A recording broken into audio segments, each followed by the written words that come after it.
गोवर्धन में रह के वो वहाँ पर जो उन्होंने इंस्टीट्यूट शुरू किया है, वहाँ पे भक्ति शास्त्री, भक्ति वैभव, भक्ति सार्वभौम, इन सारे कोर्सेज़ के वो कोर्सेज़ भी कंडक्ट करते हैं।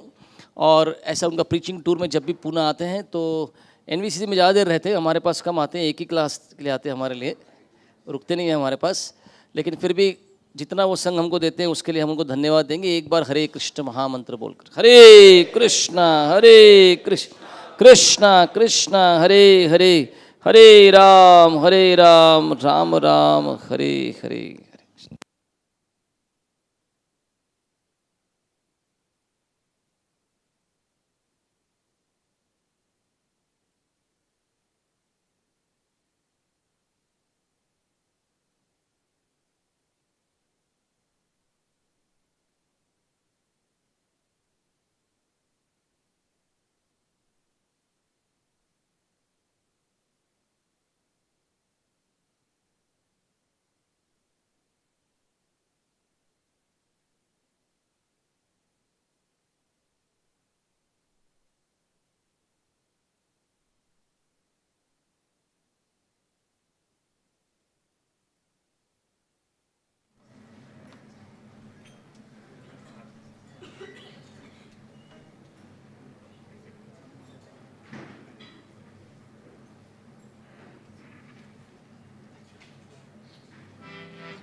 हरे कृष्ण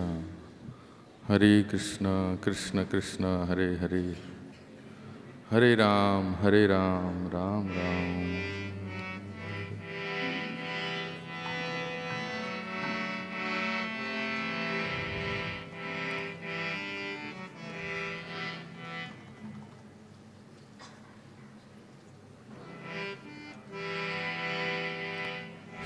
श्री श्री राधा वृंदावन चंद्र की, श्री श्री राधा कुंज बिहारी की, श्री श्री राधा श्याम सुंदर की, श्री श्री निताय गौर सुंदर की, श्री श्री कृष्ण बलराम की, गिरि गोवर्धन धाम की, बरादेव भगवान की।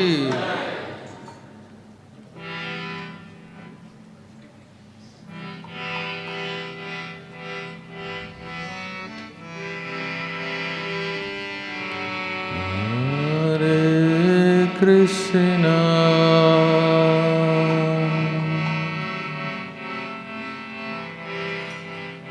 हरे कृष्ण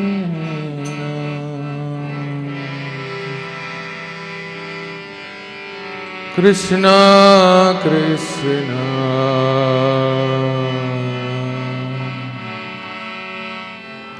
हरे हरे,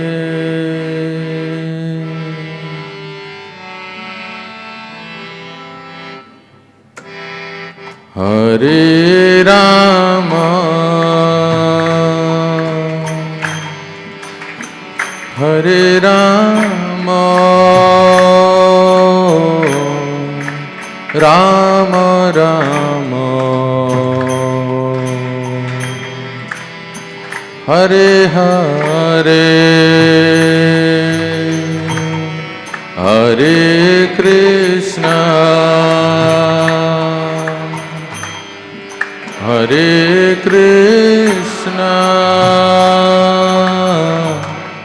कृष्ण कृष्ण हरे हरे, हरे राम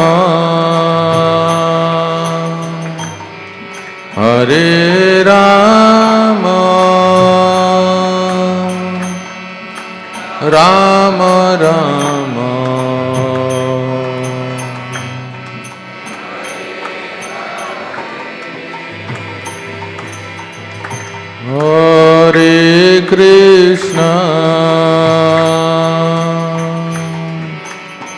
हरे कृष्ण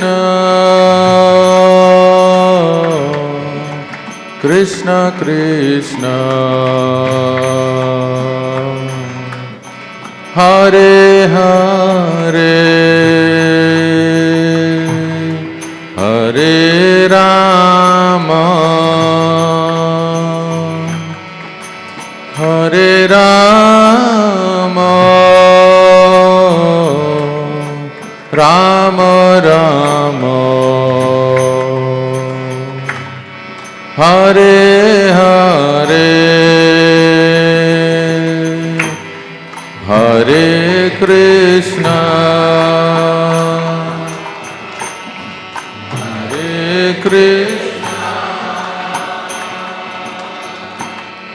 कृष्णा कृष्णा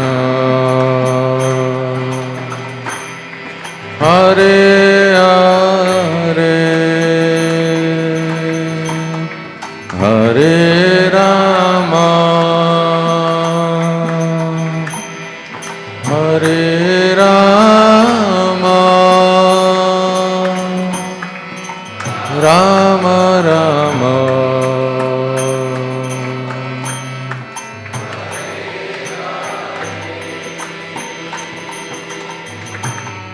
श्री वृंदावन धाम, जहाँ राधा गोविंद अपने सुंदर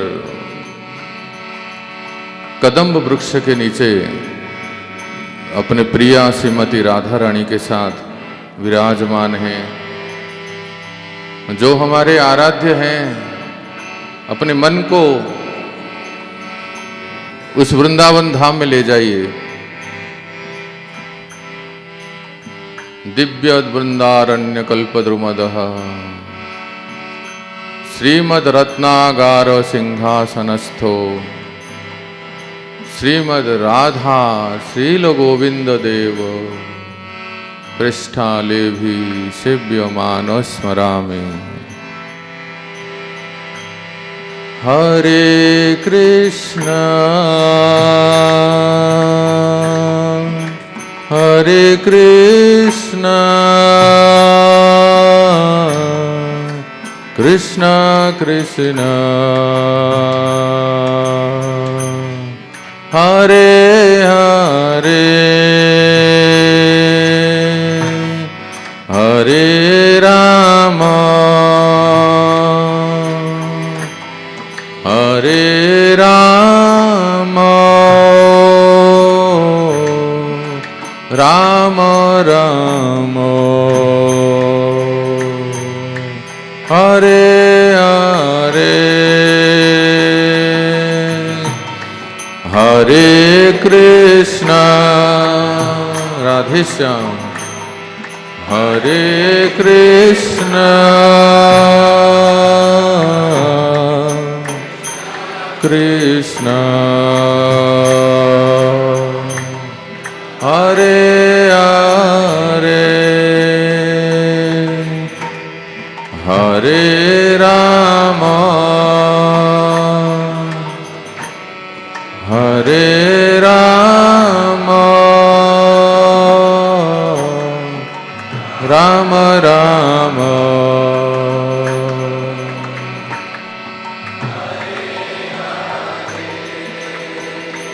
हरे कृष्णा हरे कृष्णा कृष्णा कृष्णा हरे हरे हरे राम हरे राम राम राम हरे हरे हरे कृष्णा हरे कृष्णा कृष्णा कृष्णा हरे हरे हरे राम हरे राम राम राम हरे हरे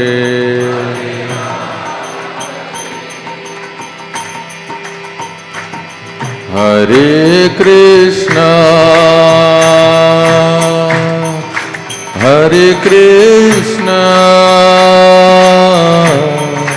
कृष्ण कृष्ण हरे हरे हरे राम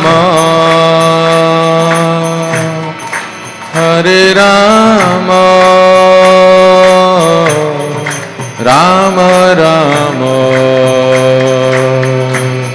हरे हरे बोलो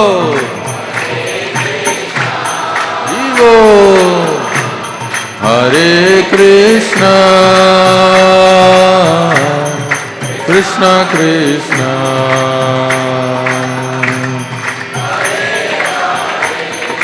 जीवो हरे राम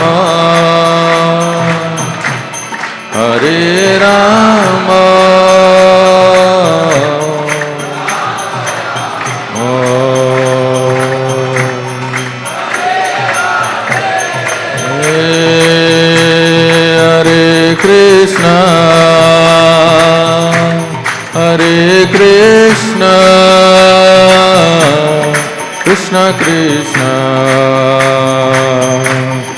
हरे हरे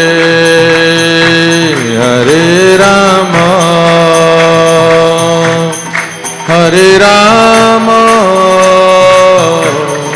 राम राम हरे हरे हरे कृष्णा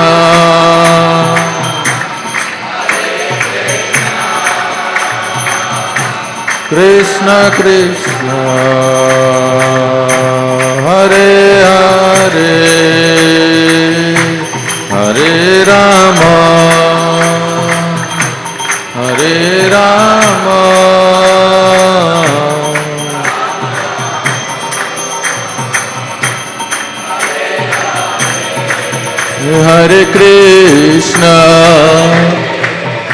हरे कृष्ण कृष्ण कृष्ण हरे हरे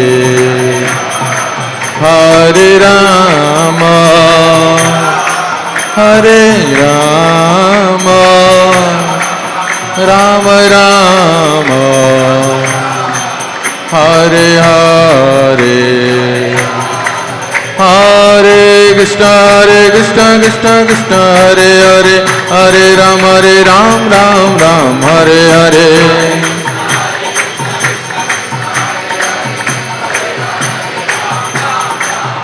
हरे कृष्ण कृष्ण कृष्ण हरे हरे हरे राम राम राम हरे हरे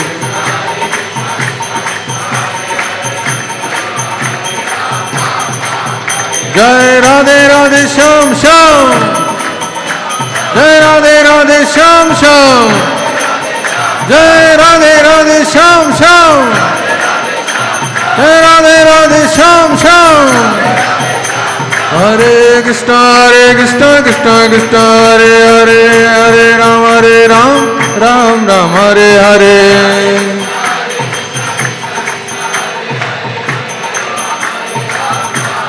हरि बोल हरि बोल हरि बोल हरि बोल हरि बोल हरि बोल हरि नाम संकीर्तन की श्री श्री निताय गौर सुंदर की बसती दशन शिखरे धरणी तब लग्न बोलो बसती दशन धरणी तब बसती दशन शिखरे धरणी तब लग्न सन शिखरे शशिनिकलंक कलेबनिमग्ना कलंक कलेबन हाँ शशिनिकलंक कलेबनिमग्ना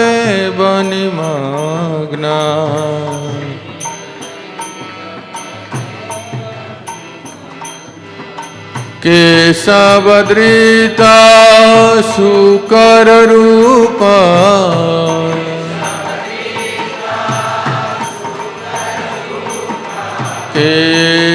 केशवधृता शुकर रूपा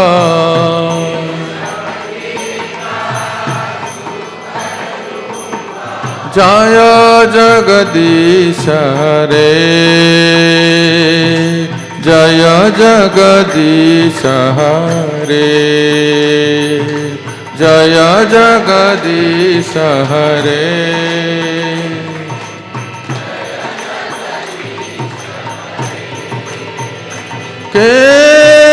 केशवधृता शुकर रूपा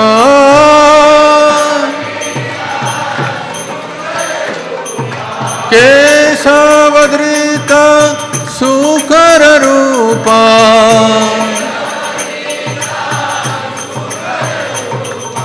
जय जगदीश हरे जय जगदीश हरे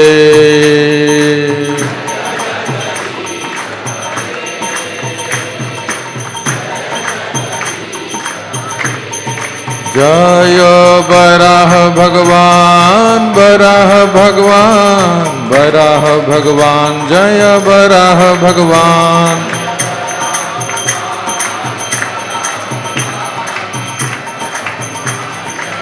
निताय गौर हरि बोल हरि बोल हरि बोल हरि बोल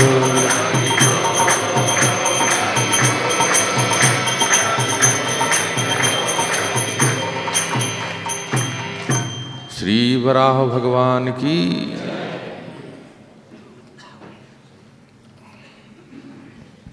हरे कृष्णा। सब भक्त आगे की ओर सरक सकते हैं, थोड़ा जगह कम पड़ेगा।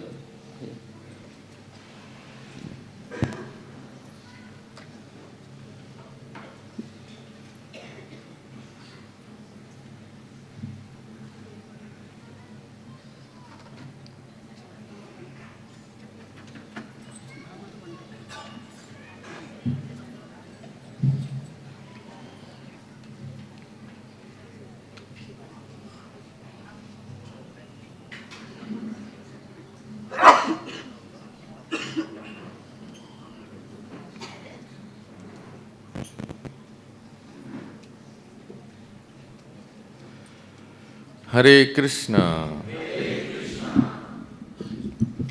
ओम नमो भगवते वासुदेवाय।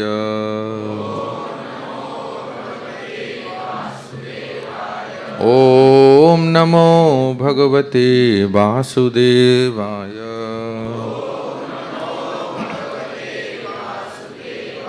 ओम नमो भगवते वासुदेवाय।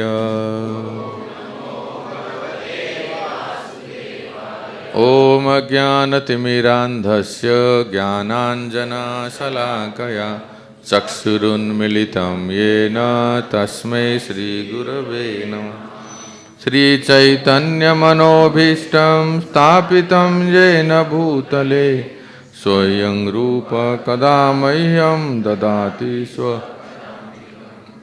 वन्देऽहं श्रीगुरोः पदकमलं श्रीगुरून् वैष्णवांश्च श्रीरूपं साग्रजातं सहगणरघुनाथान्वितं तं साद्वैतं सावधूतं परिजनसहितं कृष्णचैतन्यदेवं श्रीराधाकृष्णपादान् सहगणललिता श्रीशाखान्वितांश्च नमो विष्णुपादाय प्रेष्ठाय भूतले श्रीमते भक्तिवेदांत स्वामिनिति नामिने नमस्ते सारस्वती देवे गौरवाणी प्रचारिणे निर्विशेष शून्यवादी पाश्चात्य देशतारिणे वाञ्छकल्पतरुभ्यश्च कृपा सिन्धुभ्य एव च पतितानां पावनेभ्यो वैष्णवेभ्यो नमो नमः। जय श्री कृष्ण चैतन्य प्रभु नित्यानंद श्री अद्वैत गदाधर श्रीवासादि गौरभक्तवृंद। हरे कृष्णा कृष्णा कृष्णा हरे हरे, हरे राम राम राम हरे हरे। गुरवे गौरचंद्राय राधिकाय तदालये कृष्णाय कृष्ण भक्ताय तद्भक्ताय नमो नमः। हरे कृष्णा। हरे कृष्ण। विशाल विशाल। हरे कृष्णा। ये अनाउंसमेंट है, 2 कार गलत जगह पार्किंग करके रखी हुई है। एक है टाटा मैंजा, ये MH01BB5986, और एक है टाटा नेक्सॉन।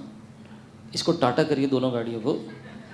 MH14 JR6409। ये जिसकी भी गाड़ी होगी, टाटा नेक्सॉन और टाटा मैंजा, इसको कृपया जल्दी से जाके हटाइए। हरे कृष्ण। हरे कृष्णा।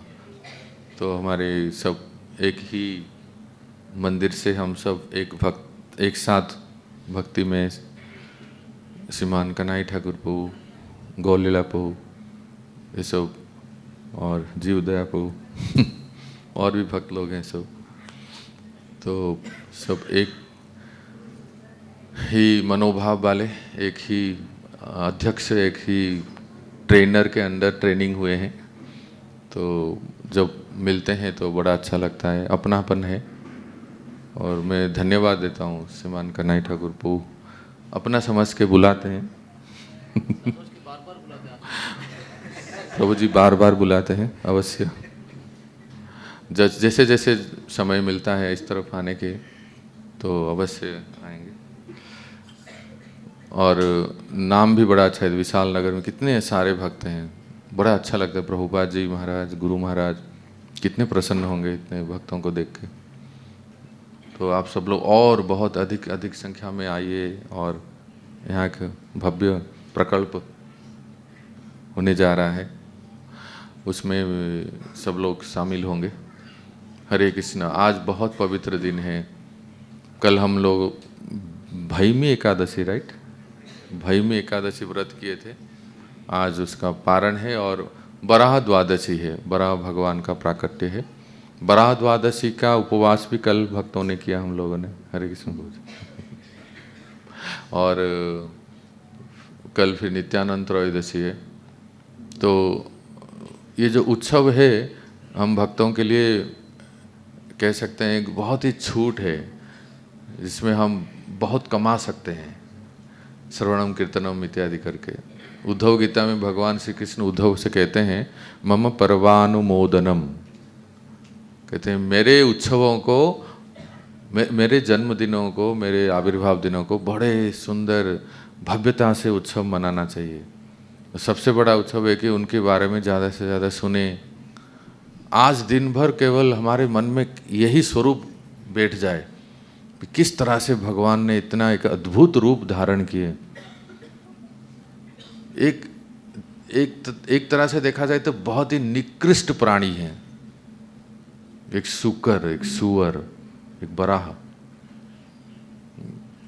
कि पर फिर भी भगवान अपने भक्तों को रक्षा करने के लिए, सारा जीव जगत को रक्षा करने के लिए भगवान किसी भी स्वरूप को धारण कर लेते हैं, सूकर रूप को, जो कि देखा जाए तो ऑफकोर्स अवश्य ये ग्राम्य शुकर नहीं है, वन में रहने वाले शुकर हैं, जिसको बराह कहते हैं। अच्छा, आप लोग सही में ईमानदारी में बताइए, आज के इस डेट में कभी आपने जंगली बराह देखे हैं क्या? कहाँ देखे हैं? कौन कौन बताए, कहाँ देखे हैं? जंगल में है? कहाँ जंगल? हल्दरपुर कहाँ देखे हैं?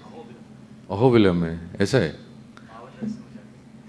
ऐसे ही दाढ़े हैं क्या उनके? है ना, टस्क, ब्लैक कलर।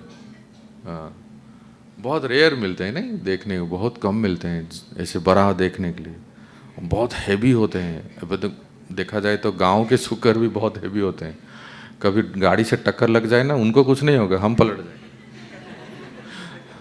हाँ, एक्सीडेंट हो जाता है, हमें चोट लगता है, वो बहुत हैवी होते हैं।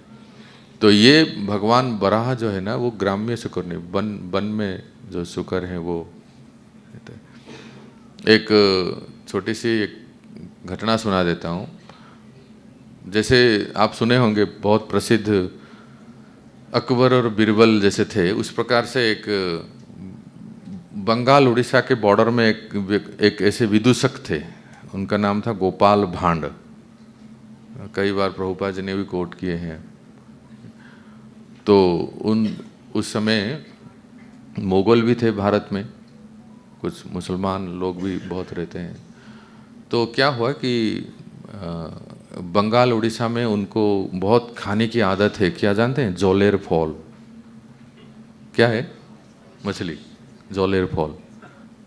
तो वो खाते हैं, जल का फल है वो, ऐसे बोलते हैं, ऐसे बात है वो, जल का फल है वो, फल है वो, नॉन वेज नहीं मानते हैं, तो वो खाते हैं। तो उसमें भी एक बंगाल में कहावत है मागुर माछ, मागुर या रोही माछ, मछली, ये बहुत प्रसिद्ध है। तो वो गोपाल भांड दो थे, वो एक खरीद के लाए थे अपने, आज घर में तो होगा कुछ बहुत अच्छा भोज होगा, एक मछली लेके आए थे। और जिस गली से आ रहे थे वहाँ एक यवन था टोपी वाले, समझ गए आप लोग। तो उसने देखा और उनको कटाक्ष किए गोपाल भांड को, ये देखो देखो कैसे लोग हैं, आज बताओ कौन भगवान के कौन से अवतार का आज भोज हो रहा है। मतलब मछली को लेके आ रहे थे ना, इसलिए उनको दिखाया, भगवान ने मत्स्य अवतार लिए है ना, तो सबसे पहले मत्स्य कहते हैं। तो इसका मतलब वो उनको कटाक्ष कर रहे हैं, कमेंट कर रहे हैं कि आज भगवान के कौन से अवतार का भोज हो रहा है प्रभु जी आपके घर में। तो इन्होंने क्या जवाब दिया सुनिए, पहले तो मत्स्य, फिर कच्छप, फिर बराह। तो इन्होंने कहा भगवान के तीसरे अवतार का होगा आज। मतलब इन्होंने भी कटाक्ष से उत्तर दिया कि भगवान बराह, सूकर का। और वो लोग ना सुअर का नाम नहीं लेते हैं, उनके उस धर्म में सुअर का नाम ही नहीं लेते हैं। इतना सुनते ही वो कान में हाथ देते, हराम हराम कह के भाग के चला गया वो यवन। तो कहने का अर्थ है कि भगवान ने बहुत ही निकृष्ट योनि जैसे कहेंगे सुअर का स्वरूप धारण किए, पर ये एक बहुत महत्वपूर्ण कार्य था। तो शुरू करते हैं। देखिए, एक बार की बात है जब ये जो ये जिस कल्प में हम लोग हैं ना, इसको कहते हैं क्या? श्वेत वराह कल्प। तो इसी कल्प में ही भगवान प्रकट हुए थे। जब ब्रह्मा जी ने सृष्टि प्रारंभ की तो सबसे पहले जो सृष्टि की है वो सब बिना स्त्री के केवल पुरुष ही सृष्टि हुए। 4 कुमार वो सृष्टि हुए, फिर शिवजी सृष्टि हुए, फिर ऐसे ऐसे ऋषि मुनि सारे सृष्टि हुए, मरीचि इत्यादि सब सृष्टि, ऋषियों को सृष्टि की। कोई फीमेल जेंडर सृष्टि था ही नहीं, मतलब सृष्टि हुआ ही नहीं, किए ही नहीं थे। लेकिन सृष्टि आगे नहीं बढ़ रहा था, क्योंकि सारे अगर फुल टाइम बन जाएंगे सृष्टि आगे बढ़ेगा कैसे? ब्रह्मा जी के सृष्टि के पहले ही सब जीएस वाले थे, गौरांग सभा कहते हैं ना, सब 4 कुमार जीएस। महादेव जी भी तब तक शादी नहीं किए थे, सिर्फ जीएस मेंबर ही थे। और सब नारद मुनि से लेके सारे ऋषि मुनि सब जीएस थे, कोई एनएस था ही नहीं। इस सृष्टि का पहला एनएस कैंडिडेट कौन है? स्वयंभुव मनु। तो ब्रह्मा जी ने सोचने लगे, अरे सृष्टि बढ़ ही नहीं रहा है, जिनको सृष्टि कर रहा हूँ सब लोग बस ज्वाइन हो रहे, वो एनएस कैसे होगा? सृष्टि आगे बसे बढ़ेगा कैसे? तो ब्रह्मा जी ने फिर अपने शरीर के आधे हिस्से से मनु और शत्रुपा का सृष्टि की। और ये लोग इतने आज्ञाकारी थे, प्रार्थना कर रहे हैं, हे पिताश्री हमारे लिए क्या आज्ञा है? तो ब्रह्मा जी बड़े प्रसन्न हो गए। लिखा है भागवतम में 3.13 में, कि ब्रह्मा जी इतने प्रसन्न हो गए कि अभी तक मैंने जितनों को सृष्टि किया है सब बाबा जी जैसे घूम रहे हैं, सब भर्ती हो रहे हैं, पर ये कितने आज्ञाकारी पुत्र हैं। सबसे पूछ रहे हैं, हे पिताश्री, हमारे लिए क्या किया है? तो ब्रह्मा जी ने कहा, बच्चों तुम लोग सृष्टि करो, तुम्हारे अनुरूप संतान संतति सब सृष्टि करो, मतलब सेंटर में भरो, थोड़ा लगेगा कि कुछ सृष्टि हो रहा है। तो इस प्रकार से तो मनु और शत्रुपा कहने लगे, विशेष करके स्वयंभू मनु, एकदम पहले सृष्टि का पहला दिन है ना, जो आप लोग मनाते हैं ना, चैत्र शुक्ल प्रतिपदा, गुड़ी पड़वा, वो ब्रह्मा जी का पहला दिन, सृष्टि का पहला दिन है वो। इसलिए सनातन धर्म में उसको नव वर्ष भी कहते हैं। तो उस दिन सृष्टि किए थे ब्रह्मा जी ने। स्वयंभू मनु शत्रुपा जब सृष्टि हुए कि स्वयंभू मुनि ने कहा, पिताश्री आप कह रहे हैं सृष्टि करने के लिए, प्रजा पालन करने के लिए, वो प्रजा ये सब रहेंगे कहाँ, कोई स्थान बताइए। तो ब्रह्मा जी कहे कि पृथ्वी, आप पृथ्वी का राजा बनो, पृथ्वी में रहो, पृथ्वी में प्रजा सृष्टि करो, प्रजा पालन करके रहो। तो ब्रह्मा जी जब स्वयंभू मुनि ने कहा कि पृथ्वी है ही नहीं उस समय पृथ्वी नहीं था।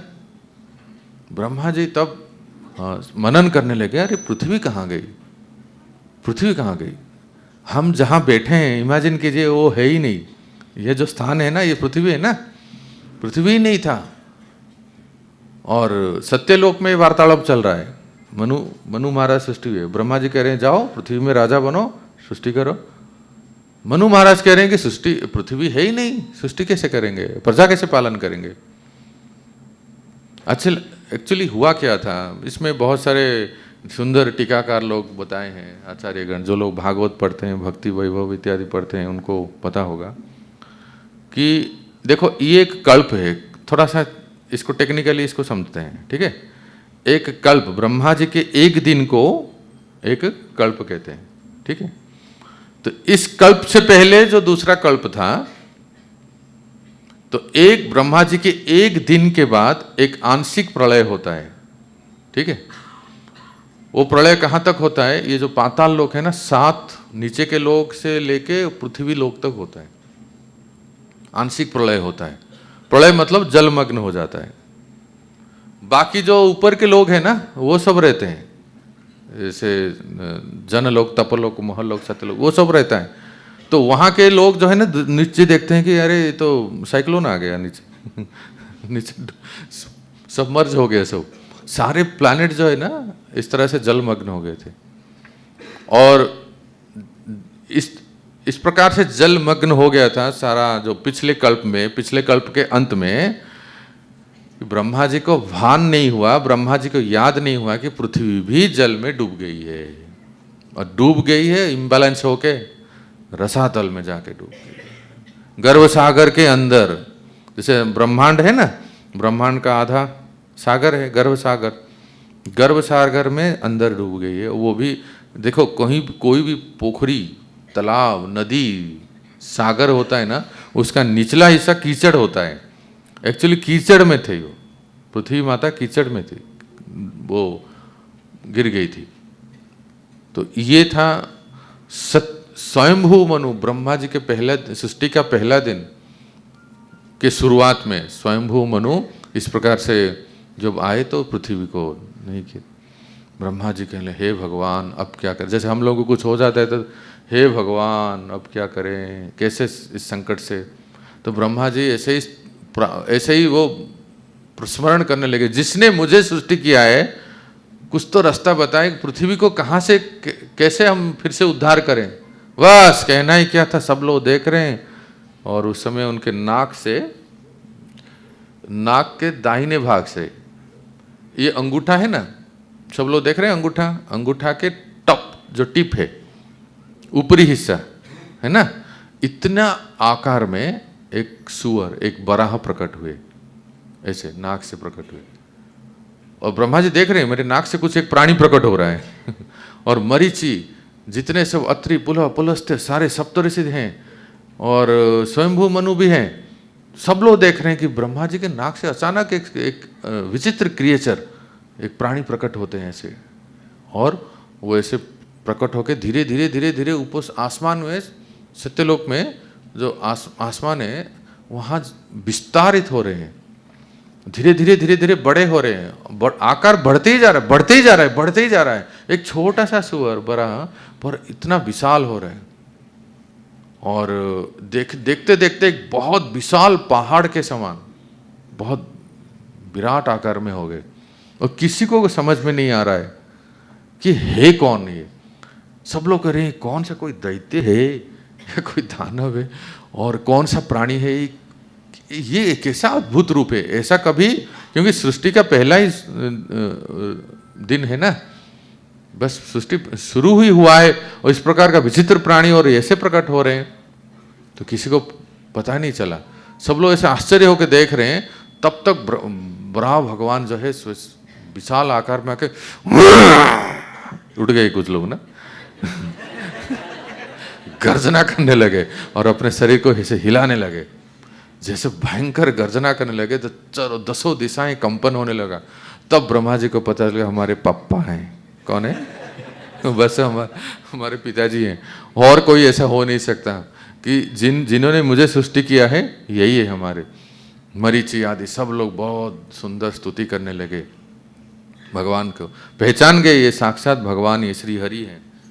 कौस्तुभ मणि था और तिलक बहुत सुंदर, आप जैसे देख रहे हो ना पेंटिंग में, ऐसे स्वरूप में भगवान साक्षात प्रकट हुए और अपने शरीर को हिलाए, सबको मतलब एक तरह से कॉन्फिडेंट देने लगी, देखो कोई आप घबराओ मत, मैं आपका ईश्वर हूँ, मैं ही हूँ।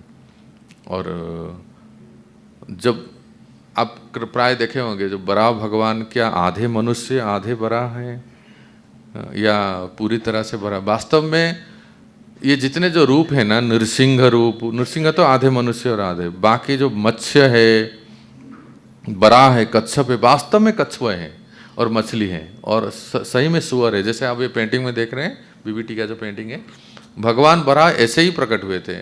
कई बार लोग सोचते हैं ना आधे मनुष्य और आधे बराह के रूप में, नहीं ना, ऐसा नहीं है। ये स्वरूप उनका वैकुंठ में है, लेकिन ये जो एक्शन में मोड में आए थे भगवान जो कार्य करने के लिए आए थे ना, उस समय सही में बराह के रूप में प्रकट हुए थे ऐसे। और बराह के रूप में जब प्रकट हुए तो अपना शरीर को हिलाने लगे और अपना गर्जना करने लगे, चारों ओर देखने लगे, ऐसे ऐसे घूर घूर के, उनके आंखों से तेज निकल रहा था। कभी कभी भक्तों के मन में प्रश्न होता है कि आखिर भगवान बराह नाक से क्यों प्रकट हुए? Good question, valid question. और कोई जगह नहीं मिलेगा, खंबे से प्रकट हो जाते नृसिंह की तरह। एक सुंदर एक हमारे एक सन्यासी हैं, परम पूज्य भक्ति आश्रय वैष्णव महाराज, जब वो वृंदावन में क्लास दे रहे थे, उनसे मैंने सुना तो बड़ा अच्छा लगा सुन के। उन्होंने कहा देखिए भगवान बराह नाक से क्यों प्रकट हुए, वो भी ब्रह्मा जी के, क्योंकि बराह भगवान जो है ना साक्षात वेद मूर्ति है। वेद जो यज्ञ पुरुष है और वेद मूर्ति है, उनके जो 4 वेद उनके शरीर में है। आप ये सुने हैं ना बहुत प्रसिद्ध वाक्य, वेद क्या है? भगवान का श्वास है। भगवान जो श्वास लेते छोड़ते हैं ना, वो वेद है। जब भगवान ने श्वास छोड़े ऐसे तो वेद प्रकट होता है। और तेन ब्रह्म हृदय आदि कवये, और उसी वेद को ब्रह्मा जी ने ग्रहण किया। साक्षात वेद को ब्रह्मदेव ने ग्रहण किया, ठीक है। और वराह भगवान जो है वो साक्षात वेद मूर्ति है। और जब आवश्यकता पड़ी तो वराह भगवान ब्रह्मा जी के से प्रकट हुए उनके जो उन्होंने जो सांस छोड़ा तो वही वेद जिनको ब्रह्मदेव ने भगवान से ग्रहण किया था, उनके सांस से प्रकट हुए। और ऐसे प्रकट होने के बाद बहुत विशाल स्वरूप धारण करके उन्होंने गर्जना किया, सबको सांत्वना दिया, पर अपने भक्तों को, जो ऋषि मुनि जो उनको प्रार्थना कर रहे थे, उनकी ओर बड़े प्रेम से देख रहे थे, उनकी ओर क्रूर से नहीं देख रहे थे। भगवान बराह उनके लिए बहुत प्रेम, कृपा भरी दृष्टि से वो देख रहे थे। और जयदेव गोस्वामी ने जब दशावतार स्तोत्र लिखे, इसमें जो आज हमने पद गाया वो वास्तव में उसी बराह का वर्णन है जो सृष्टि के पहले दिन प्रकट हुए थे, सत्य स्वयंभू मनवंतर में, सत्ययुग में। क्योंकि देखो वो पद को जरा सुनिए, बसती दसन शिखरे, दसन का अर्थ है दांत, दाढ़े। देख रहे हैं ना भगवान बरा के सुंदर सुंदर दाढ़े। वो दाढ़े किस रंग के हैं जानते हैं? सफेद रंग के। बसती दसन, दसन के शिखर के ऊपर वो दाढ़े हैं, वो दाढ़े के ऊपर वो पृथ्वी को धारण किए हैं। धरणी तब लग्ना, आपने अपने दाढ़ों के ऊपर सुंदर पृथ्वी, पृथ्वी एक सांवला स्वरूप है, पृथ्वी उसमें हरी हरे सांवला सब है ना, वो सांवला स्वरूप है। और पृथ्वी का जो तन्मात्र है ना, गंध है ना, गंध, यहाँ गंध प्रधान है ना, अर्थ का तन्मात्रा जो है गंध है। इसलिए भगवान सूंघ रहे थे। संस्कृत में कहते हैं, गुरु महाराज कहते हैं, सू सू करोति इति सूकर, जो सू सू कर सूंघते हैं ना, सूकर को देखे होंगे, सूंघते हैं। वास्तव में ये दो प्राणी हैं, एक श्वान कुत्ता और सुअर, इनका ये सेंस बहुत स्ट्रांग है, सूंघते हैं, सूंघ के वो किसने कहा कि कुत्ते से भी ज्यादा सुअर का है स्मेलिंग जो है, जो सूंघ के देख लेते हैं। इसलिए तो कहीं कहीं मैंने शहरों में देखे हैं, म्यूनसिपालिटी लोग उसको पाल पोस के रखते हैं, जहाँ ये लोग नहीं जाते हैं वो लोग साफ कर देते हैं सूंघ के सब कुछ। तो ये बराह भगवान सूंघ रहे थे। क्यों? पृथ्वी का तन्मात्रा गंध है, ये पृथ्वी है कहाँ, इसलिए सूंघ के जा रहे थे। तो कैसे दिख रहा था? शशिनी कलंक कलेब निमग्ना। शशिनी, चंद्रमा में जब हम देखते हैं चंद्रमा को, अभी माघ पूर्णिमा आ रही है ना, माघ पूर्णिमा में चंद्रमा में देखो, चंद्रमा में कलंक दिखेगा। तो चंद्रमा में जैसे काले धब्बे दिखते हैं ना, इसी प्रकार से चंद्रमा किसके समान है? भगवान बराहदेव की दाढ़े, टस्क। और चंद्रमा में कलंक किसके समान है? पृथ्वी के समान है। तो इस प्रकार से जयदेव गोस्वामी वर्णन करते हैं। तो भक्तों इसको नोट कीजिए, ये है श्वेत वराह। क्या है? श्वेत वराह। और भगवान इस रूप में भगवान जब प्रकट हुए और सबको आश्वासन देने के लिए, ब्रह्मा जी को बोलना ही नहीं पड़ा, बस ऐसे चिंतन में थे कैसे होगा, पृथ्वी कहाँ गई, तब तो भगवान प्रकट हो गए। और भगवान ने अपनी पूंछ को हिलाया, ऐसे पूंछ को सुअर और कुत्ते कैसे पूंछ हिलाते हैं, पूंछ हिलाए, शरीर को हिलाए और आसमान में उछले सबसे पहले, और अपने सामने के जो दो खूर है ना, वो खूर से बादलों को चीर दिए, फाड़ दिए एकदम। और कहीं देखो, आपने अगर कभी लाइफ में डाइव किए होंगे, कभी किए हैं, पानी में जंप किए हैं ना, करते हैं, तो पहले थोड़ा सा ऊंचे स्थान में जाते हैं है ना, फिर डाइव मारते हैं ऐसे तो जंप करते हैं। तो उसी प्रकार से भगवान बराहदेव पहले उछले, आसमान में उछले, उछल के जैसे मानो डाइव पोजीशन में आए, उस पोस्चर में आए, और वहां से वो जंप किए। कहाँ कि इस ब्रह्मांड के आधे भाग में, जो आधे हिस्से में जो सागर है ना, गर्भ सागर, उसमें ऐसे बहुत तेजी से ऐसे कूदी मारे। और जैसे ही भगवान बराहदेव उसके अंदर ऐसे प्रवेश किए, तो जैसे कोई पत्थर, अरे इतना बड़ा कठिन शिला पहाड़ के समान है भगवान बराहदेव। और जब वो गर्भ सागर में कूदे तो मानो गर्भ सागर दो भाग हो गया और चित्कार करने लगा, रक्षा करो प्रभु, मुझे मत मारो मैं आपका शत्रु नहीं हूं।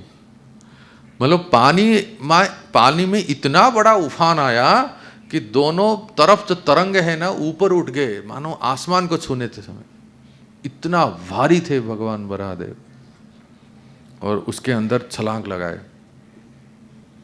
अपने दो सामने के दो खूर से, पीछे के दो खूर से सुंदर उसके अंदर तैर रहे हैं गर्भ सागर में। और ऊपर से लेके नीचे की ओर ऐसे जा रहे हैं, क्योंकि पृथ्वी को ढूंढना है ना। अब सूंघते हुए जा रहे हैं, ऐसे सूंघ रहे हैं, धरती कहाँ है? पृथ्वी। तो ऐसे सूंघते हुए वो जा रहे हैं ऐसे, और देखा तो सबसे जो नीचे जो है रसातल के एकदम जैसे मानव का धरती है ये। हमने ब्रह्मा जी ने हमारे झूठ बोल रहा था, ब्रह्मा जी ने हमारे लिए बनाया है और हमने उसको चुरा के रखा है। और वो ये कैसे कौन कैसे उठा के ले सकता है, वो जानता नहीं भगवान है। और फिर हिरण्याक्ष और भगवान बराहदेव का युद्ध होता है, हिरण्याक्ष का उद्धार होता था। परंतु कहानी यहाँ खत्म नहीं हुई भक्तों। तीसरा स्कंद और चौथा स्कंद मैत्रेय विदुर जी का संवाद है। मैत्रेय जी वर्णन करते समय मिक्स कर दिए सब दोनों। विदुर जी को थोड़ा संशय हुआ, श्लोक है क्या सामने? विदुर जी को संशय हुआ, क्या संशय हुआ?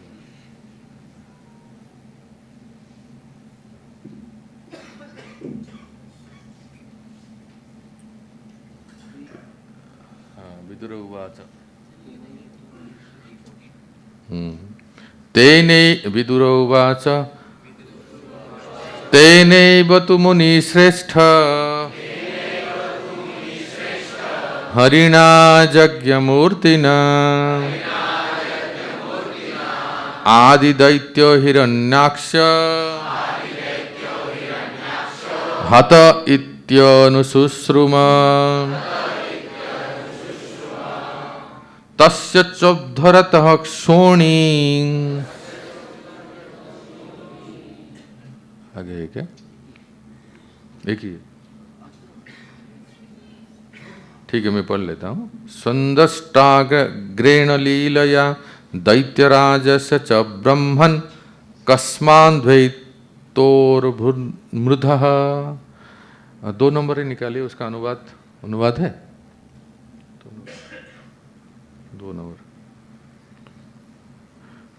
देखो आपने प्रसंग सुन रहे हैं ना कि मैत्रेय जी वर्णन करते समय बराह भगवान प्रकट हुए, धरती को उद्धार किए और जाते समय हिरण्याक्ष मिल गए, हिरण्याक्ष वध कर दिए। तो विदुर जी के मन में देखो कितने अटेंटिव लिसनर हैं विदुर जी बड़े अच्छे श्रोता हैं। बोले गुरु जी 1 मिनट रुकिए, आपने तो 2 स्टोरी को मिक्स कर दिया।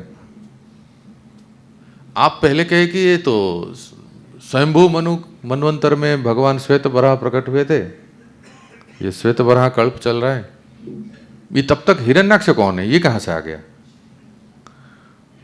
वास्तव में वर्णन करते समय एक साथ में, तो इसलिए विदुर जी पूछ रहे हैं, मुनिवर हमने यह बात आपके मुख से अभी सुनी है कि आदि दैत्य हिरण्याक्ष को भगवान यज्ञमूर्ति ने मार दिया।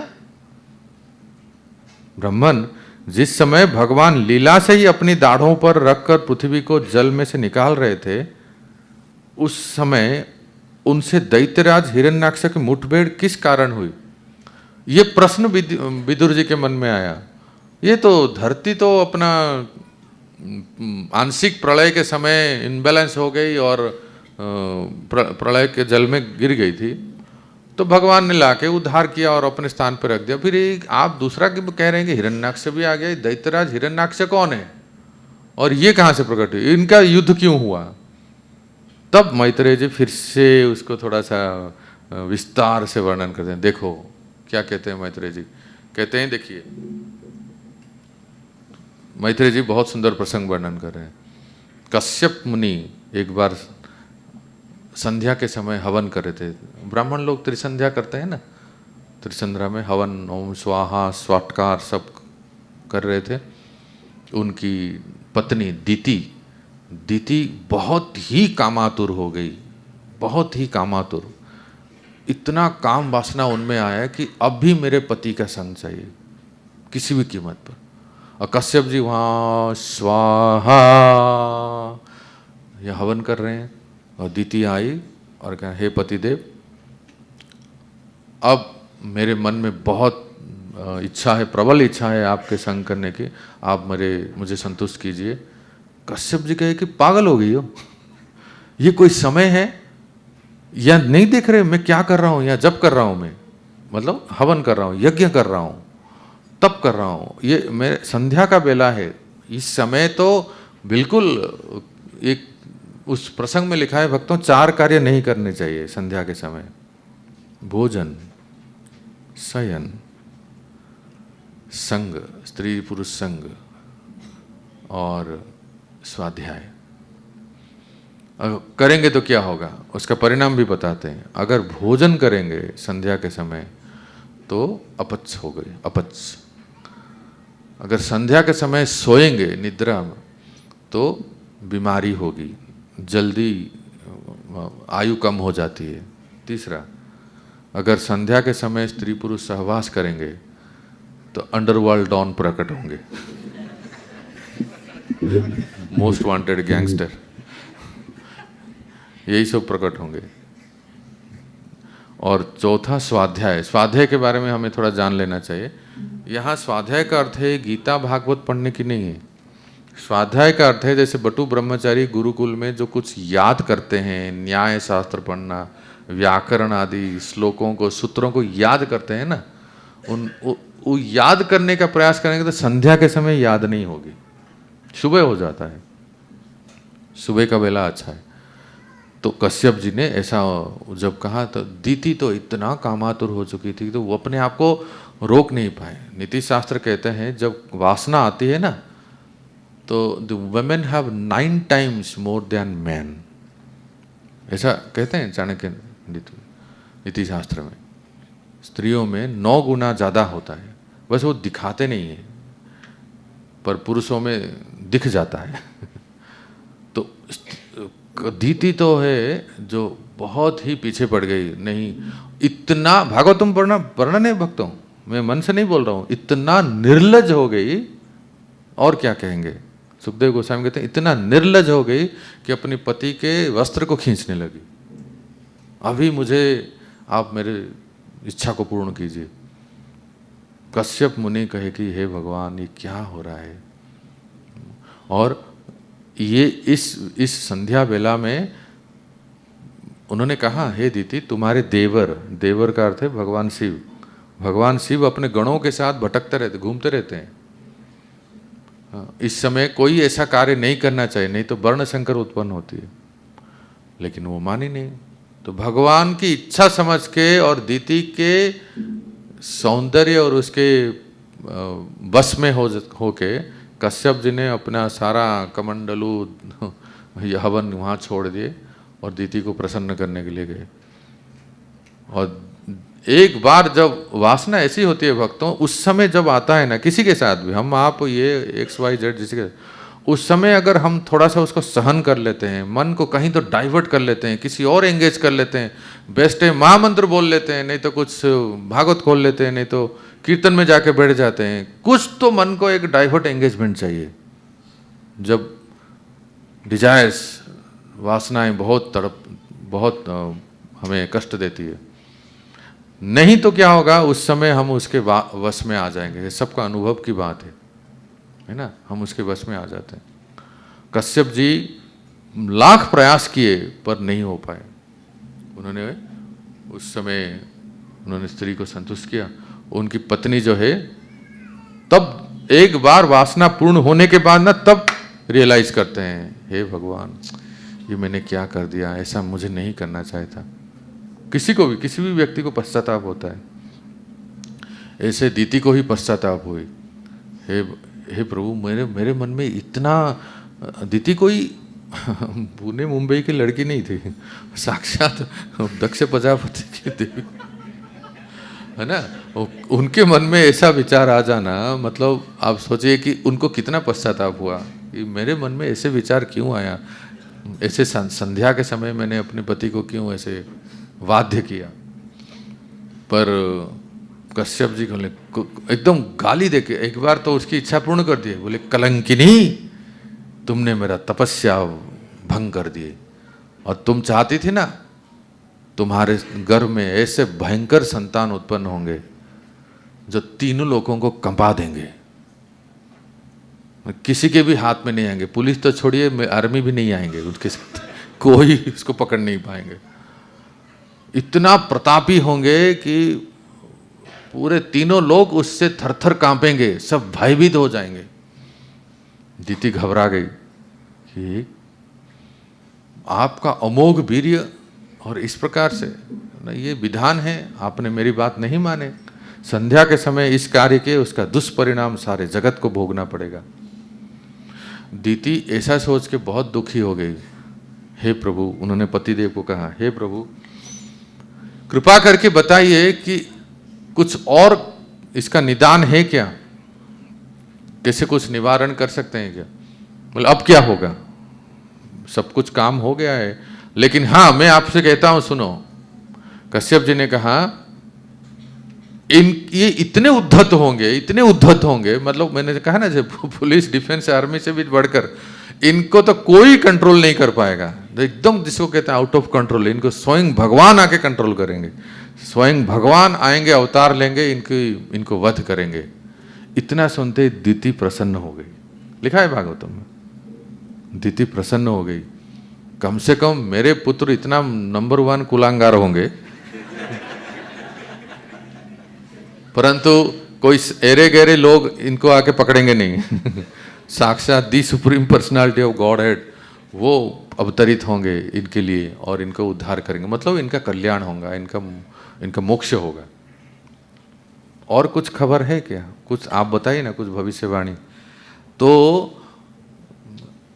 कश्यप जी कहते हैं ये तुम्हारे पुत्र तो बहुत मतलब नंबर 1 नालायक खुलांगार जो भी कहिए दैत्य होंगे, पर इनके तुम्हारा जो पौत्र होगा, पौत्र है ना, पौत्र, उसमें से भी जो छोटा सबसे चतुर्थ पौत्र होगा, भगवान हरि का महान भक्त बनेगा, वो ही आदर्श होगा। अरे उनको कसौटी मानेंगे सब, उनको देख के सब लोग भक्ति करेंगे। भक्ति करना हो तो ऐसा है, तुम्हारे सारे जो कलमश है सबको, वंश को उद्धार करेगा वो। जानते हैं वो कौन? प्रहलाद महाराज की। दीति ये सुन के बड़ा प्रसन्न हो गया। मेरा नाती, पोता नाते क्या कहते हैं, पोता, मेरा पोता कितना महान भक्त होगा भगवान का। तो भक्तों इस प्रकार से हिरण्याक्ष और हिरण्यकश्यप का जन्म होता है। कहते हैं कि उनमें से दोनों बड़े हैं, दोनों छोटे हैं। कौन बड़ा है कौन छोटा है? ट्विन। मतलब गर्भाधान करते समय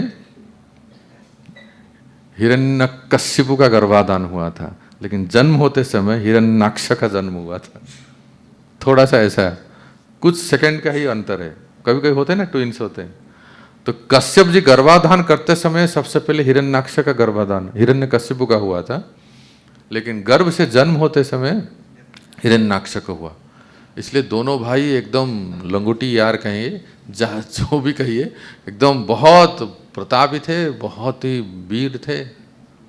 तो ये जो आज हम सुन रहे हैं, हिरण्याक्ष अपने भाई के साथ उनका संग लेके, जोड़ी तो भगवान ने बड़ा अच्छा बनाया ना दोनों की, एक दूसरे की। तो पूरे तीनों लोकों में बहुत ही हाहाकार मचाने लगे।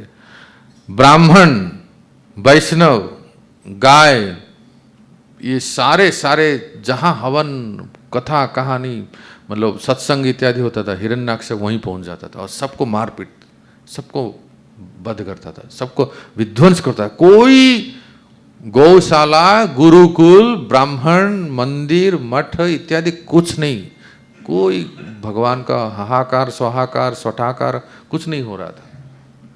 सब जगह तबाही मचा दिया हिरण्याक्ष। और उसके हाथ में खुजली हो रही थी, कौन मेरे साथ युद्ध करेगा, क्योंकि कौन करेगा। नाम देखो कैसा है, whose eyes on gold, Hiranyaksha, जिनकी आंखें हमेशा सोने के ऊपर है। कहाँ सोना, मतलब सोने से कंफर्ट, मतलब बहुत ग्रीडी है।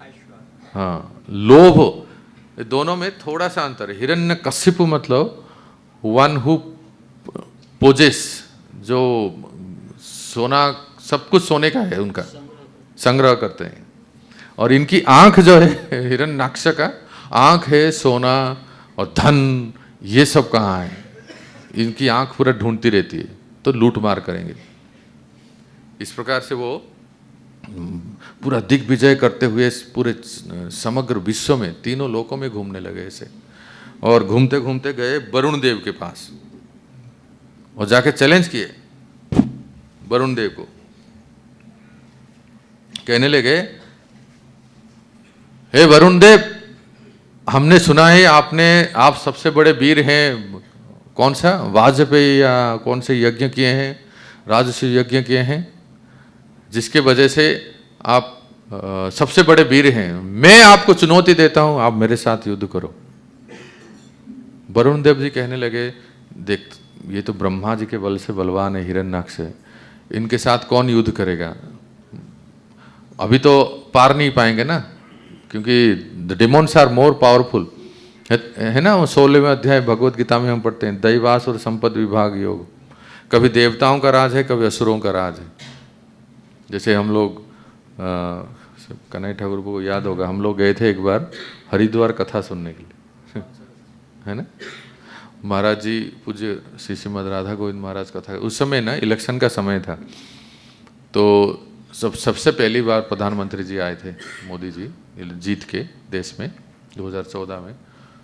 तो हुआ यूँ कि कथा में उस समय गर्मी का मौसम था, कथा हो रही थी, उस समय डिक्लेयर हो गया था एक तरह से कि प्रधानमंत्री बनने वाले हैं। तो महाराज जी ने कथा में, मुझे अभी तक याद है, 10-11 साल पहले की बात है, महाराज जी ने कथा में बताया था, नाम नहीं लिए क्योंकि फिर राजनीति हो जाएगी ना बोले देखिए, भगवान भी गीता में कहते हैं कि कभी कभी असुरों का राज होता है तो कभी कभी देवताओं का राज। तो बहुत समय के बाद अभी हमारे भारतवर्ष में देवताओं का राज हुआ है आप लोग पूर्णतया समर्थन कीजिए। और ये बात मैंने और कई गुरु महाराज, परम पूज्य राधानाथ महाराज से भी सुना हूँ। परम पूज्य क्रतु महाराज एक है ना, हमारे गुरु महाराज, क्रतु महाराज भी बोले थे। और नतीजा तो आपके सामने ही, राजधानी दिल्ली में क्या हुआ तो इसीलिए जहाँ सनातन धर्म के पक्ष में है कोई प्रशासन, तो उनको सहयोग करते हैं हम लोग। तो कहने का अर्थ है कि उस समय असुरों का राज था हिरण्याक्ष का राज था चारों ओर, और सारे देवता लोग भाग खड़े हुए, कोई नहीं आता। तो वरुण देव जो है वो कहे नहीं, अब तो किसी समय में बलवान था और बड़ा यज्ञ किया था, राजस्व यज्ञ किया था, अभी नहीं हूँ। तो आपके लायक वीर तो कहीं और हैं, आप जाइए ढूंढिए। तो वो फिर से वो सबको चुनौती देते हुए घूमने लगा।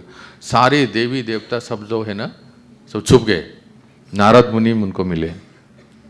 नारद मुनि ने जब कहा कि, नारद मुनि तो दोनों पक्ष के हैं ना, कभी इधर कभी इधर, सब समपक्ष है। इस्कॉन वाले ऐसे ही होते हैं, जो मंत्री बनता है उसको बुला लेते हैं मंदिर में। मैं देखा हूँ हमारे दिल्ली मंदिर में, जो मुख्यमंत्री बनता है उनको बुला लेते हैं। हमें क्या है, हम तो सबको सम्मान करते हैं। तो कभी झाड़ू वाले थे, कभी कमल वाले, सब मंदिर में आते हैं हमारे। तो नारद मुनि ऐसे ही है, देव पक्ष के भी हैं और दानव पक्ष के हैं। तो नारद मुनि ने कहा, तुम्हारे लायक वीर जो है ना प्रकट हुए हैं, और जानते हो मैं अभी अभी देख के आया हूँ, वो गर्भ सागर में। और वो तुम जो धरती को ले आए हो उसको लेके आ रहे हैं, पृथ्वी को। एक्चुअली पृथ्वी को हिरण्याक्ष क्यों लिए थे, इसके लिए भी वर्णन आता है।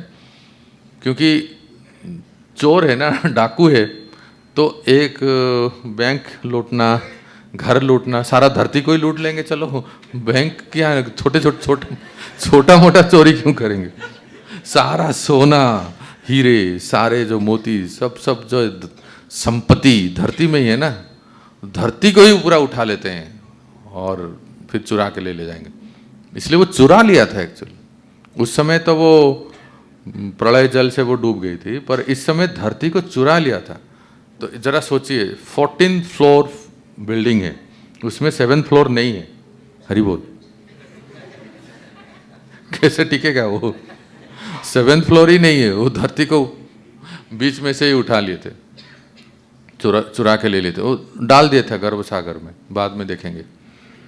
पर फिर से ब्रह्मा जी और सारे जो देवता हैं, तो थोड़ा सा अंतर आ रहा है। याद रखिए, एक है स्वयंभू मनवंतर और ये है चक्षुष मनवंतर। कौन सा? चक्षुषा, बोलिए। इससे ठीक पहले, अभी जो मनवंतर हो रहा है ना, चल रहा है ना, वैवस्वत, क्या है? हाँ, इससे ठीक पहले जो मनवंतर है ना, चाक्षुष मनवंतर में ये घटना हुई थी। माने दोनों घटना अलग अलग समय पे हुई थी। तो चाक्षुष मनवंतर में हिरण्याक्ष प्रकट होकर धरती को चुरा लिए थे और ब्रह्मा जी फिर से प्रार्थना करने लगे, सारी देवताएं प्रार्थना करने, सब लोग प्रार्थना किए, तो भगवान वराहदेव प्रकट हुए। और इस समय उनका रंग थोड़ा अलग था। ये जो हम देख रहे हैं ना पेंटिंग में, ये वो है जो हिरण्याक्ष को युद्ध करने वाले हैं। ये श्वेत वराह नहीं, इनका रंग थोड़ा अलग है ना, थोड़ी सी लोहित है ना, लालिमा। तो इस प्रकार से भगवान प्रकट हुए थे। तो हिरण्याक्ष का, अच्छा कौन है जो हमारी चोरी की हुई संपत्ति को ले जा रहा है? कमाया नहीं, चोरी की हुई संपत्ति को ले रहा है। तो वो हिरण्याक्ष फिर आने लगा और हम पूरा 3.13 में एक वराह अवतार का सुने, फिर एकदम चले जाइए 3.17, 18 में 17-18, ये 2 अध्याय पूरा हिरण्याक्ष और भगवान वराहदेव का वर्णन है। तो फिर भगवान वराहदेव ने धरती को ऊपर अपने टस्क, अपने दाढ़ों पर धारण करके ऊपर आए, गर्भसागर से ऊपर आए। तब तक ये रास्ते में ही मिल गया हिरण्याक्ष। और भागवतों में वर्णन है, भक्तों इतना गाली दिया ना, ए तू रे अभी तेरे को देख लो, जैसे कहते हैं ना हमारे यहाँ भाषा में। तो लिखा है भागवतों में, भगवान को बहुत गाली दिया उसने, बहुत, मतलब कह रहा है तू जंगली जानवर कहीं का, इस समंदर में क्या कर रहा है? जंगली जानवर, तुम्हारी बुद्धि कहाँ है? नीच कहीं के, तुम जंगल में रहने वाले। वहां टीकाकार बहुत अच्छी बात लिखते हैं, भले भगवान क्यों ना हो, किसको भी गाली पसंद नहीं आता, भगत क्यों ना हो, भाई गाली क्यों दो, जो बात करना है बोलो सीधे सीधे। लेकिन एकदम अभद्र भाषा में, अश्लील भाषा में अगर कोई गाली दे तो किसी को भी अच्छा नहीं लगता है, क्योंकि भगवान इज सेंटिएंट बीइंग है ना, उनको भी इमोशंस है, अनुभव है, भावनाएं हैं। तो भगवान को बहुत बुरा लग रहा था, अरे मुझे गाली दे रहा है, लेकिन भगवान कुछ कर नहीं पा रहे थे, क्योंकि धरती माता डर रही थी, कांप रही थी। धरती को पहले धारण करना है ना, अपने स्थान पे रखना है।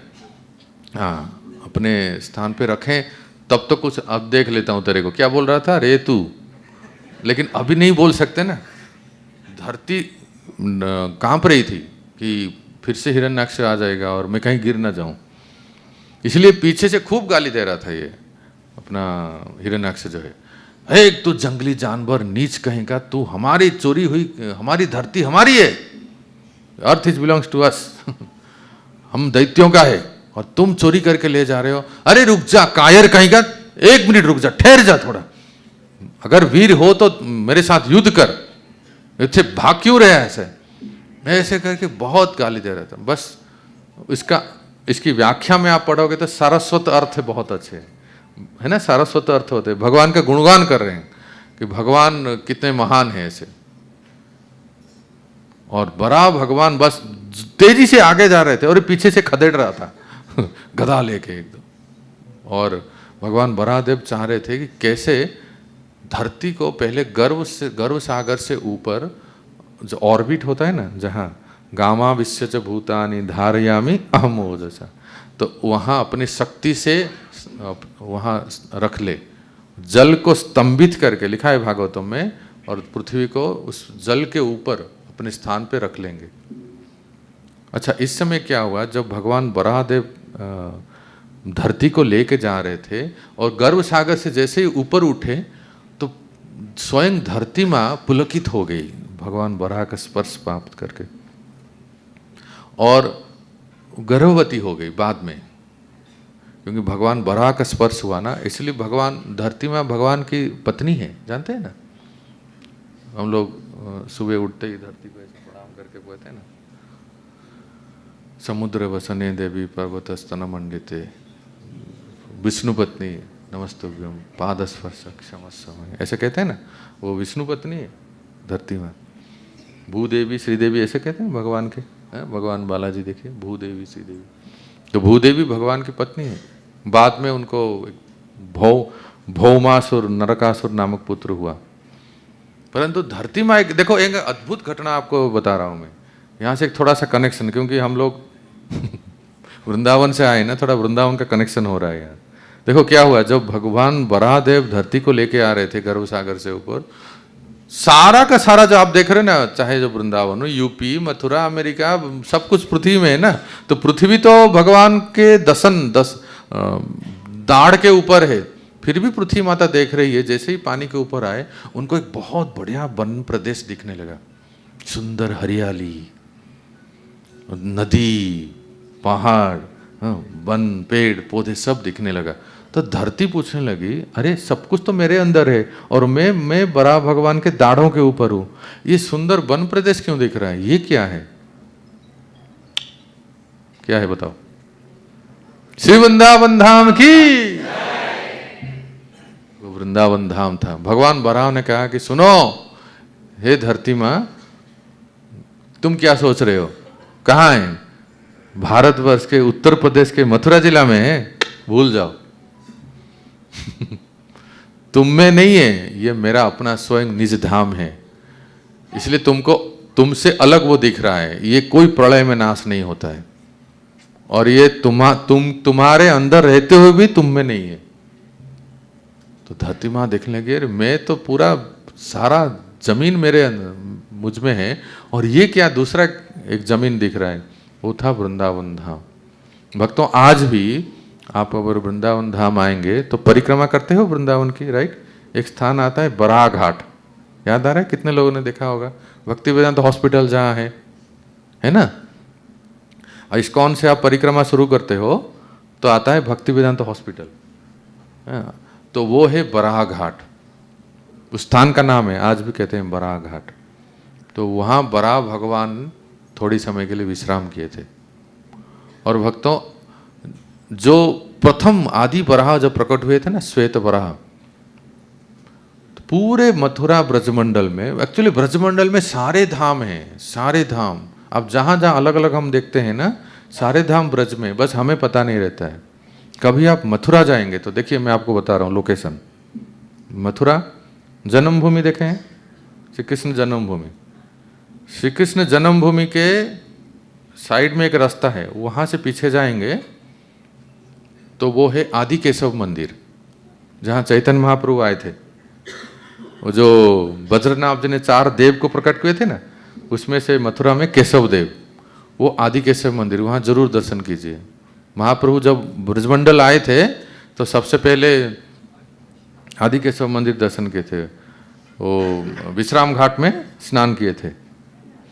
तो वहाँ से आप किसी को पूछेंगे तो थोड़ा सा गली में है, तो एक बहुत प्यारा मंदिर है, श्वेत बराह मंदिर, आदि बराह मंदिर मथुरा में। भगवान बराहदेव का वो बहुत ही प्राचीन, पता नहीं कौन से युग का है वो, कालक्रम से उसको मरम्मत किया जाता है और वो स्थान आज भी है। तो वहाँ भगवान चैतन्य महाप्रभु भी दर्शन करने गए थे। तो मैं ये कह रहा हूँ कि हिरण्याक्ष जब पृथ्वी को स्थान में रख दिए, तब भगवान फिर लौटे। अब चलो एक्शन शुरू हो जाता है। भगवान फिर क्या कह रहे थे, तुम मुझे कह रहे थे जंगली जानवर, जंगली पशु, और ये पानी में क्या कर रहे हैं, अभी बताता हूं तेरे को।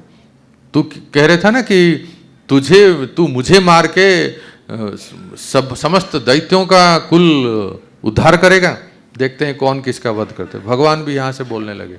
अब तो शुरू हो गया घमासान युद्ध। भक्तों, इतना मतलब श्लोक के ऊपर डिटेल वर्णन है 3.17-18 में। भगवान बराह और हिरण्याक्ष का युद्ध, एक पूरा चैप्टर ही उसके ऊपर है। जब भगवान बराहदेव ने गदा धारण कर लिया, हिरण्याक्ष ने गदा धारण किए, और दोनों गदा, मतलब ये युद्ध कहाँ चल रहा था, यहाँ कोई भारत में पानीपत में नहीं चल रहा था। युद्ध चल रहा था गर्भ सागर के ऊपर, फिर शून्य में, आसमान में चल रहा था, गर्भ सागर के ऊपर चल रहा था। सभी देवता देख रहे थे, सभी लोग, किसकी हिम्मत नहीं हो रही थी आने के लिए, क्योंकि हिरण्याक्ष है ना।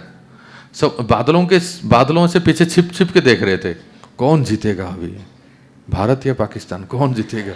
कौन जीतेगा, सबकी धड़कनें बढ़ रही थी अभी, क्योंकि बराह भगवान जो हिरण्याक्ष से युद्ध किए थे उनकी इच्छा पूर्ण हुई एक्चुअली। जानते हैं उनकी इच्छा की क्या थी? कि वीर्य रस का आस्वादन करना, और वास्तव में उनकी इच्छा को हिरण्याक्ष ने पूर्ण किया। हिरण्याक्ष इतना आसान मत समझो इसको। मैंने जो कहा ना, सुखदेव गोस्वामी जिसको एक अध्याय में वर्णन किए हैं, मतलब कितना पावरफुल डिमन होगा। ऐसा नहीं कि बस एक थप्पड़ मार दे पलटी मार दे, ऐसा नहीं हुआ। अरे क्या वर्णन करते हैं सुखदेव गोस्वामी, मैत्रेय जी, बहुत बहुत युद्ध हुआ। मतलब भगवान श्री हरि की जो इच्छा थी, ऐसा कौन है मेरे जोड़ का वीर, मेरे लायक हो, तो उनके जय विजयी तो हो सकते हैं, और कौन हो सकता है उनकी इच्छा को पूर्ण करने के लिए। इसलिए हिरण्याक्ष इतने आसानी से परास्त नहीं हुआ। ये दोनों जो डीमन है ना, हिरण्यकशिपु और हिरण्याक्ष, सबसे ज्यादा युद्ध इन दोनों ने किया है और बहुत बलवान थे। रावण, कुंभकर्ण इत्यादि इस सब से भी बहुत बलवान थे पहला अवतार में उनको। तो हिरण्याक्ष गदा ले लिया और भगवान भी गदा ले लिया। गदा युद्ध पहले हुआ। पहले तो गदा ऐसे फेंके तो बहुत तेजी से गदा आ रहा था। हिरण्याक्ष का गदा बहुत चमकीला गदा भगवान बराहदेव के, और लिखा है भागवत में, जैसे ही गदा भगवान बराहदेव के छाती की ओर आ रहा था, भगवान ने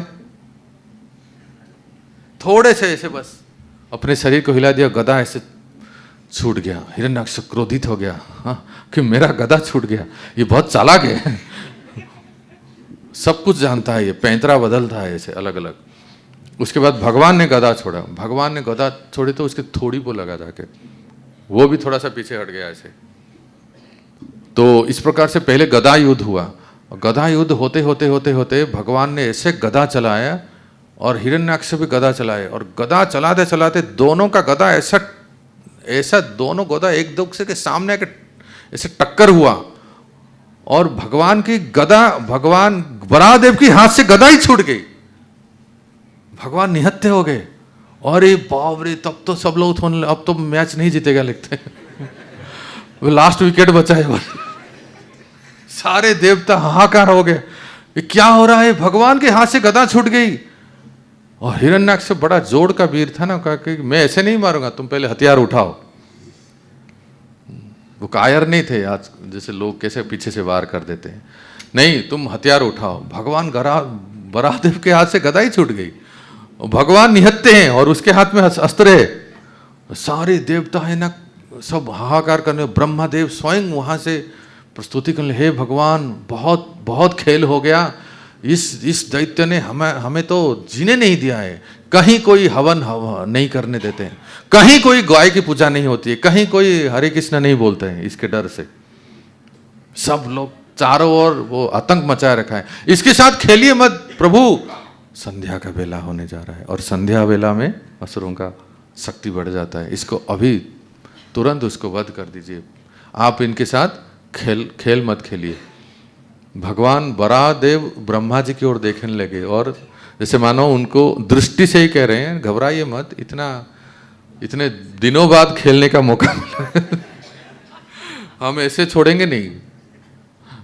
तो भगवान फिर सुदर्शन को बुला लिए, और तेज से एकदम तेज पुंज निकल रहा है, भगवान के हाथ में सुदर्शन आ गया। तब बराहदेव को देख के हिरण्याक्ष समझने लगा ये भगवान है।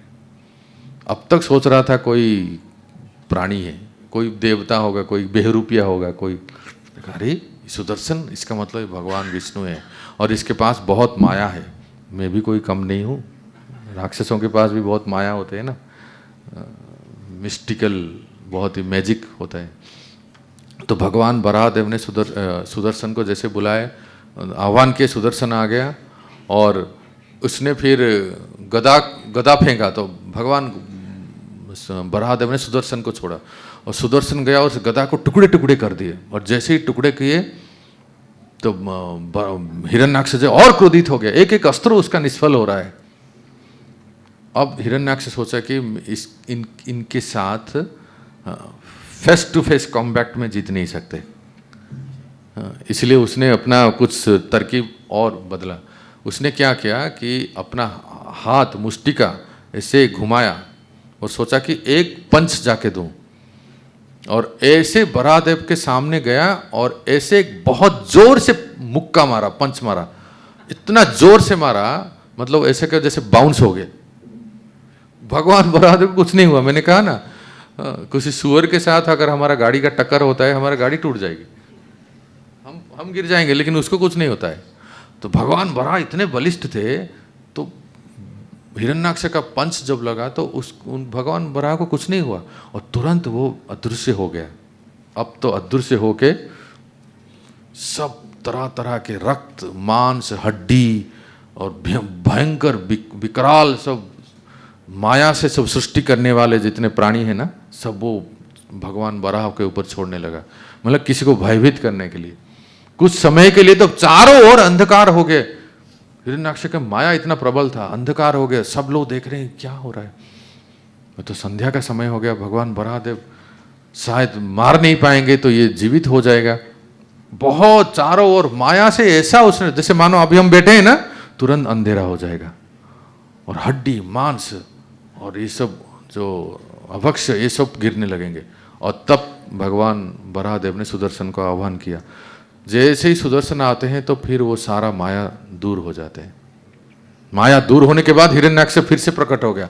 अब सोचने लगा तो अब मेरे ये जो WWE क्या कहते हैं, इतना बलवान है वो, सोचा कि मैं बराह को ऐसे दबोच लूं।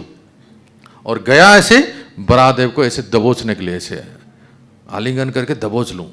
तो ऐसे गया तो बराहदेव वहां प्रकट, और वहां गए पकड़ने के लिए तो यहां प्रकट हो गए। ऐसे लुका छुपी खेलने लगे और ये पकड़ना चाहता है, ऐसे पकड़ना चाहता है तो उस तरफ प्रकट हो जाते हैं, कभी उस तरफ प्रकट हो जाते हैं, ऐसे अलग अलग। तो बेचारा घूम घूम के पकड़ ही नहीं पाया, थक गया वो। और लास्ट में अभी फाइनल मैच, ठीक है, समय हो गया है, तो फिर भगवान हिरण्याक्ष ने ऐसा अपना मुक्का, अपना हाथ मुष्टिका ऐसे किया और भगवान बराहदेव की ओर ऐसे फिर से प्रहार करने के लिए भगवान बराहदेव ऐसे बच गए और अपने बाएं खूर के जो नाखून होता है ना, बाएं पैर के जो खूर है, उससे पट ऐसे दिए कनपट्टी पर। ऐसा लगा हिरण्याक्ष को। बच गए भगवान, भगवान बच के और तुरंत उन्होंने कितना स्टाइल से मारे होंगे ना ना, एक्शन देखना चाहिए। हिरण्याक्ष का पंच और भगवान बराहदेव ऐसे बचते हुए उन्होंने अपने खूर के बाएं पैर के खूर से उसके कनपट्टी पर ऐसे दिए, फट करके ऐसे दिए। ओ बस उतना ही काफी था, बच्चा बहुत हो गया बहुत खेल लिए। ऐसे जब मारे उसके कनपट्टी पर और वमन करने लगे, उसके तो आंखें निकल आए। एक ही काफी था, अब तक तो खेल रहे थे ना, अब तो सिक्सर लगाना पड़ा फिनिशिंग शॉट। तो सारे आंखें बाहर आ गए, वमन करने लगा, उल्टी करने लगा, रक्त की धाराएं निकल गई उसके इतने चक्कर काटा उसका, और अंत में उसी सागर में ही गिर गया, गर्भ सागर में। तो लिखा है भक्तों, भगवान बराह जब हिरण्याक्ष का वध किए, उसके रक्त से उनके खूर, जो बाएं पैर का खूर और छींटे भगवान के केसर है ना, इसके ऊपर पड़े थे। बड़ा सुंदर दिख रहा था। खून भी बड़ा भगवान के शरीर पे बड़ा सुंदर दिख रहा है। बोलो भगवान बराहदेव की। तो इस प्रकार से भगवान दैत्यराज हिरण्याक्ष का वध किए तो सारे देवता टाइम पे प्रकट हो जाते हैं ना बिल्कुल समय पे, उससे पहले नहीं होते तो समय पे प्रकट हो जाते हैं और फूल बरसाने लगे और खूब स्तुति करने लगे बराह भगवान की, धरती माँ के साथ। और लिखा है भक्त, फलस्तुति बता रहा हूँ, 1 घंटे में पूरा 3 अध्याय हो गया 1 घंटे फलस्तुति कहते हैं सुखदेव गोस्वामी। आज के दिन, बराह द्वादशी के दिन, जो इन सुंदर आज जो हमने श्रवण किया, बराह भगवान का प्राकट्य, श्वेत बराह, ये नील बराह, ये दोनों बराह और हिरण्याक्ष का उद्धार, इन कथाओं को जो सुनते हैं और जो सुनाते हैं, हम भी हैं, काउंट कीजिए हमें भी, जो सुनते हैं और जो सुनाते हैं, और पता नहीं इस माध्यम से भी सुनते हैं, है ना लाइव टेलीकास्ट। तो सुखदेव गोस्वामी फलस्तुति में कहते हैं उनके अंदर के सारी दुर्वासनाएं नष्ट हो जाते हैं। और क्या चाहिए बताओ, हमारे अंदर सारे जो हिरण्याक्ष हिरण्यकशिपु जैसे मटेरियल डिजायर्स है ना, बहुत कष्ट देते हैं ना, दुर्वासनाएं, वो सब नष्ट हो जाते हैं। और भगवान वराहदेव और लक्ष्मी, साक्षात लक्ष्मी नारायण हमारे हृदय आंगन में, हमारे चित्त में वास करते हैं।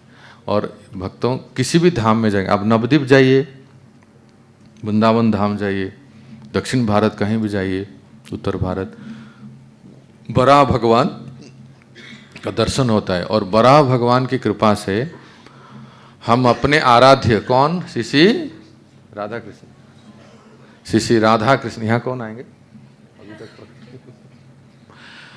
श्री राधा कृष्ण, श्री गौर निताई, ये सुंदर जो हमारे जो इष्ट हैं, उनके चरणों में हम विमल भक्ति प्राप्त कर सकते हैं। अंत में जस्ट एक श्लोक बोल देता हूँ, आज के दिन बहुत ही श्लोक है, देखिए मैं बोल देता हूँ। यदरोम रंध्र परिपूर्ति विधाव दक्ष्या वराह जन्मनि बहुव रमि समुद्रा तम नाम नाथ अरविंद दृशम यशोदा, यशोदा क्या बात है, पाणिर द्वयंताम स्नपयान बभूव। ये श्लोक लीलासुक कौन जानते हैं, बिल्लोमंगल ठाकुर की रचना है। वो कहते हैं वराह भगवान कितने बड़े थे, यद रोम रंध्रम, रोम जानते हैं, जो हमारे शरीर में रोम है ना, रोए, उसके जो रंध्र है, होल, भगवान वराह देव के रोम के रंध्र में सारे सागर अंट जाते हैं। हरि बोल। जितने सब देखते हैं ना, अटलांटिक ओशन, पैसिफिक ओशन और इंडियन ओशन, ये सारे सागर भगवान वराहदेव के रोम के रंध्र में अंट जाते हैं, ओवरफ्लो भी नहीं होते हैं। इतने विशाल है भगवान वराहदेव। जब वो गर्भ सागर में कूदी मारे और अपना शरीर को ऐसे हिलाए, वो जल जो जाके सारे मुनि ऋषि देवताओं के ऊपर पड़ा, उससे वो निहाल हो गए, पवित्र हो गए। इसलिए जो पुजारी भी ऐसे चरणोदक देते हैं, वो वराह भगवान का वास्तव में जल है वो, इसलिए उसको जरूर लेना चाहिए अपने सिर के ऊपर, है ना, हम लोग ऐसे धारण करते हैं। और भगवान वराहदेव के शरीर से जो थोड़े बहुत रोए गिर गए, क्या हुआ, कुशाघास, कुछ साक्षात यज्ञ पुरुष है ना, ये जो कुशाघास है ना, कितना पवित्र है, कोई भी पवित्र का कुशाघास, तो ये जो है भगवान वराहदेव के रोए हैं। तो इस श्लोक में अंत में क्या कहते हैं सुनिए, लीलासुक बिल्लोमंगल ठाकुर, कि जिनके रोमकूप में असंख्य समुद्र अंट जाएंगे, ऐसे वराह भगवान जब अपने आदि स्वरूप में बाल कृष्ण के रूप में प्रकट हुए थे, तो माता यशोदा एक बाल्टी भर पानी लाके टुप उनके ऊपर डाल देते हैं। फिर से रिपीट करूं, जिनके रोमकूप में असंख्य सागर, बड़े बड़े सागर, ये सब रोमकूप में अंट जाते हैं, इतने वो पर्याप्त हैं, इतने विशाल है भगवान वराह। और उस वराह जब बाल कृष्ण रूप में रहते हैं, तो माता यशोदा कृष्ण को नहलाते हैं ना, नहाते समय छोटा सा घड़ा या बाल्टी लेते हैं और बाल कृष्ण को उसके ऊपर डुबा देते हैं, पानी में डुबा देते हैं, और कृष्ण जो उसके अंदर टुक टुक टुक टुक करते हैं, इतने से पानी में। ऐसे बाल कृष्ण और वराह भगवान को नमन है। हरे कृष्ण हरे हरे, हरे राम राम राम, हरे हरे। श्रील प्रभुपाद की जय।